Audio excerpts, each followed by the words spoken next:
ہوتی ہے معنی آئے گا تو ترکیب بھی فاعلیت والا معنی پتہ ہوگا تو آپ کو پتہ چلے گا فاعل ہونے کا، مفعولیت والا معنی آئے گا تو آپ کو پتہ چلے گا مفعول ہونے کا۔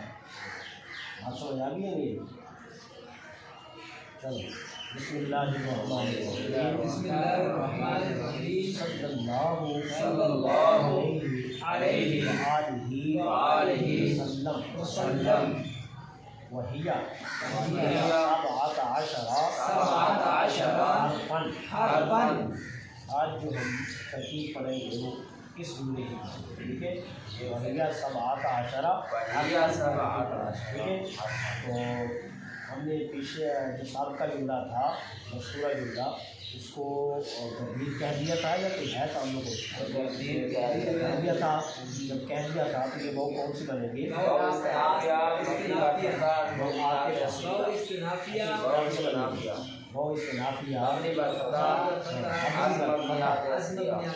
از مبنیات اصلیہ ہے یا ضمیر۔ اب آپ لوگوں نے دیکھا ہے کہ یہاں ضمیر تنہا ہے، کوئی اس کے ساتھ نہ فعل ہے نہ اسم ہے نہ حرف جر ہے، کچھ بھی بات سمجھیے۔ لیکن اس کا عامل ہے، بغیر عامل کے نہیں، بغیر عامل میں نے آپ کو پڑھایا تھا 14 ضمیریں متصل ہوتی ہیں اور 14 ضمیریں منفصل ہوتی ہیں، اور 14 ضمیریں منصوب متصل اور 14 ضمیریں منفصل۔ اس میں ایک سوال پڑھایا تھا کہ مرفوع منفصل کو مرفوع منفصل کیوں کہتے ہیں؟ جواب یہ تھا مرفوع تو اس لیے کہتے ہیں کہ اپنے فاعل بنتی ہے اور فاعل ہمیشہ کیا ہوتا ہے؟ مرفوع ہوتا ہے، اس وجہ سے یہ مرفوع ہوتی ہے، اسی کو منطق کہتے ہیں۔ اور منفصل کیوں کہتے ہیں؟ اس لیے کہ عامل ہے، عامل ہوتا ہے لیکن وہ عامل سے ہوتی کیا ہے؟ اپنے عامل سے کیا ہو جاتی ہے؟ جس طرح باپ اور بیٹے کا تعلق جب اس کی شادی ہو جائے تو الگ ہو جاتا ہے، الگ گھر لے لیتا ہے۔ اب اس کے الگ ہونے سے، الگ گھر لے لینے سے، الگ کھانا پکانے سے اس کے باپ سے یا اس کی ماں سے اس کا تعلق تو ختم نہیں ہوا، اگرچہ اتصال سے انفصال تو ہوا ہے لیکن وہ ان کے عامل رہیں گے۔ آگے بات سمجھ۔ اسی طرح ضمائر مرفوع منفصل کا عامل جو ہے کچھ اسی طرح ماننا ہے، ٹھیک ہے۔ تو اب یہ ضمیر تو ہے لیکن اپنے عامل سے الگ، ٹھیک ہے۔ جو اور یہ بالکل واضح ہے، کون سی ضمیر ہے؟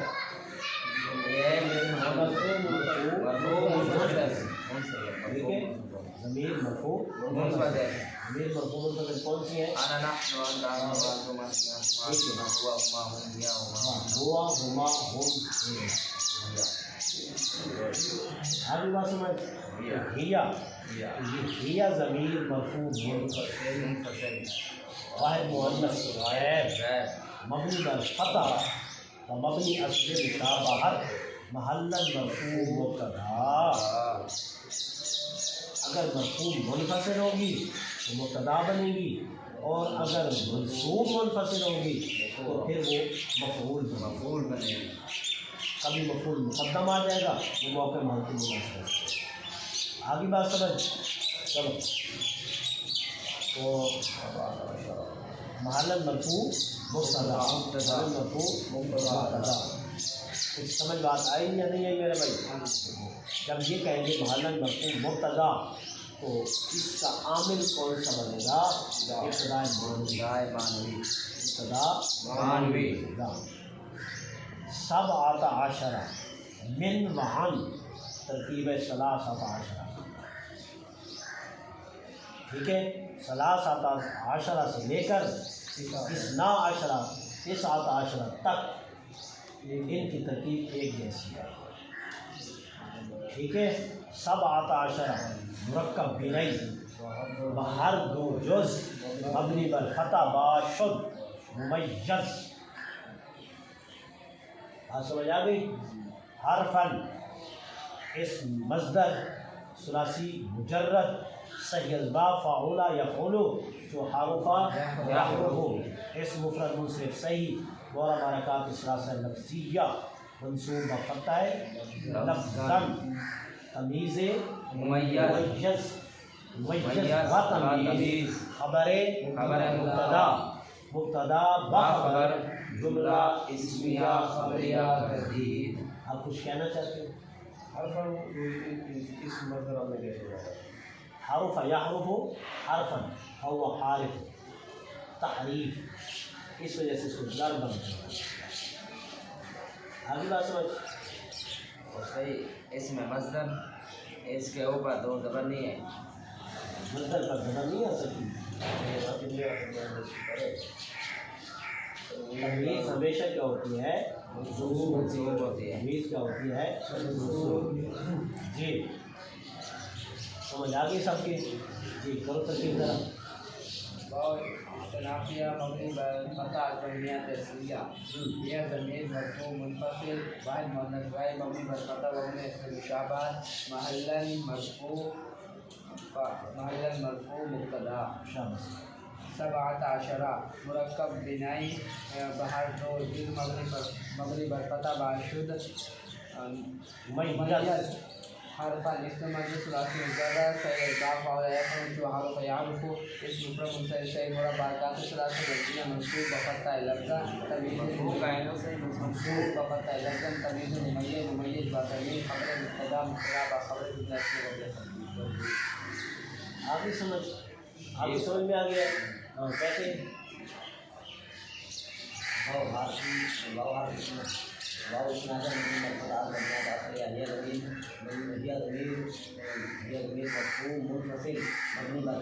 واحد مؤنث غیر آگے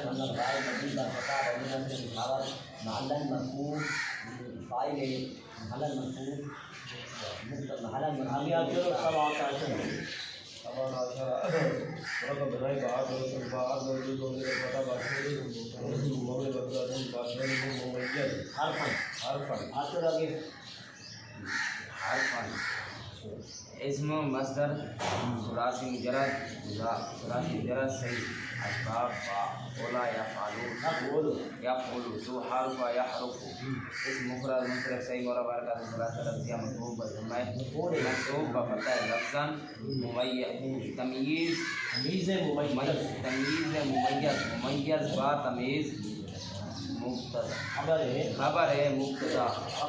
خبر مبتدا با خبر جملہ اسمیہ خبریہ تردید. جی سمجھ آ گئی بات آپ لوگوں کو؟ استاد یہ سبا کا بنے